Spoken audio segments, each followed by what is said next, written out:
Hi, it's Joe from the United Survivalist Network, and earlier I showed you one type of survival kit that we have, that we keep in our rucksacks and whatnot. But in that kit, we keep the components to make the slingbow. So I just wanted to go over real quick how we would use just these components to make a slingshot or a slingbow. Okay. Obviously, I've gone outside. I've found just a straight Y branch, and I've trimmed it. Okay. So what we're going to do next is we're going to fashion the arrow rest. For that, we have the two Ranger bands. So we're going to slip one on, and we're just going to slide it through the loops. Okay. My God. Okay. So we're going to take these bands. We put one on, we're going to slip the other one on. Okay, so now what we have are two bands on a ring. Okay, we're going to slip the first one on, and we're just going to see. Okay, so that's pretty good just the way it is there. Although I think I'd like to probably tighten it up a bit, and we can do that by just twisting one side. Okay, just the one side, and then we take the other side and we twist it the opposite way.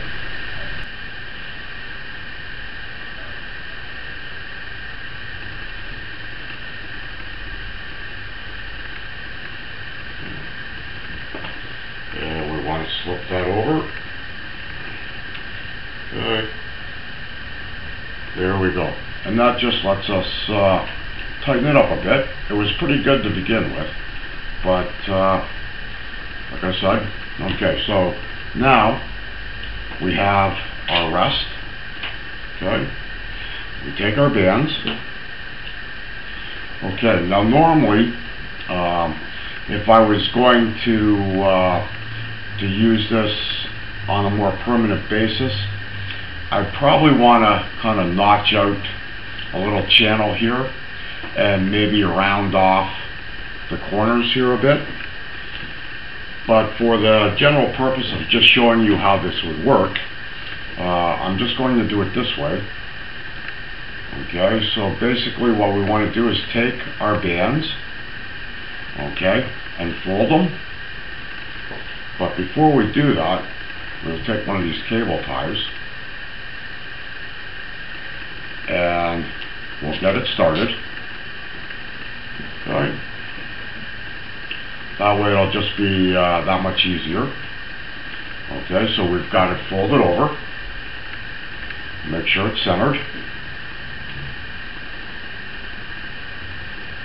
We'll slip our cable tie on.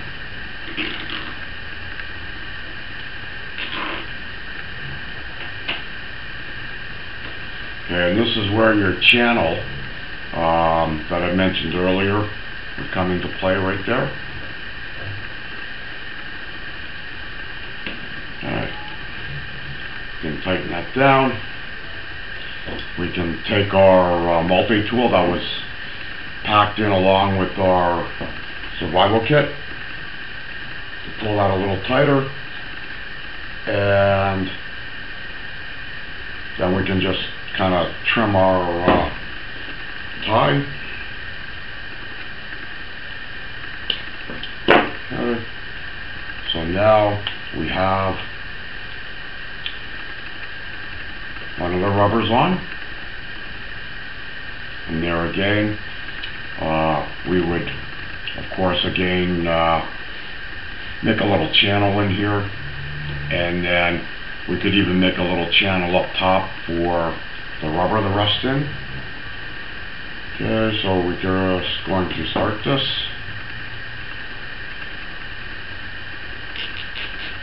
Okay, there we go, we've got it started. We're just going to take it.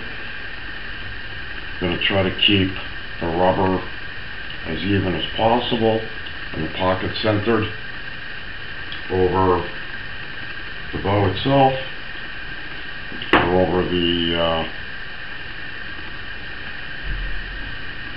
ring. Okay, so we're just going to check it. We may have to adjust it a bit.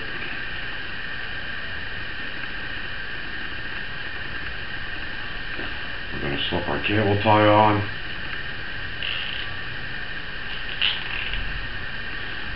Okay, we've got the cable tie on, and we're just going to do the final adjustment before we tighten this one up. We can move our arrow rest up so it lines up with the pocket. That looks pretty good. We can now pull this tight.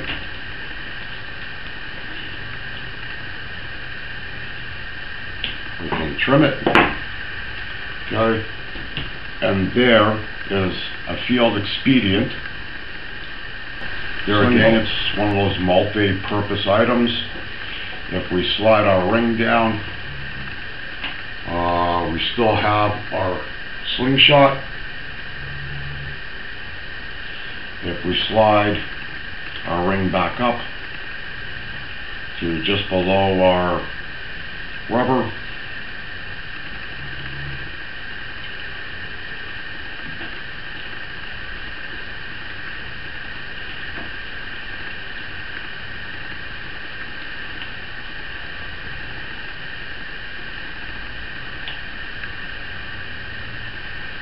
okay, we now have our sling bow, in which we could use a piece of wood in, or an arrow that we could make, sitting around the campfire at night. And as you can see, they do not take that long to make. If I were to catch something in my trap that wasn't killed, I theoretically could take this with a straight piece of branch that's been, straightened, smoothed out with my knife, the business end, the point end. It would be preferable to have some sort of arrowhead put on it, but I could take that piece of wood, sharpen it, harden it in the fire, resharpen it a bit, and at ranges of 10 to 15 feet, I could kill anything that was caught in my trap with this. With arrow fletching and a little bit more care in making my arrows, I could probably do a whole lot better. I could possibly even take larger game with something like this. But I have to stress, I've practiced a fair bit with one of these. I like them, and I feel confident that I could probably take deer with something similar to this out to about 20 yards. Practice, and it just gives you something to do if you should become stranded, lost over a period of time. Just gives you some options. Okay? So this is a sling bow, and it was made out of the components that I keep in my survival tin. There again, what you keep in your survival tin, other than the basics, is your choice. Like I said, options. So this has been Joe for the United Survivalist Network of Ontario, and I hope you get something out of this little segment of the components of the sling bow in our survival case. So thank you for watching, and we'll see you on the next video.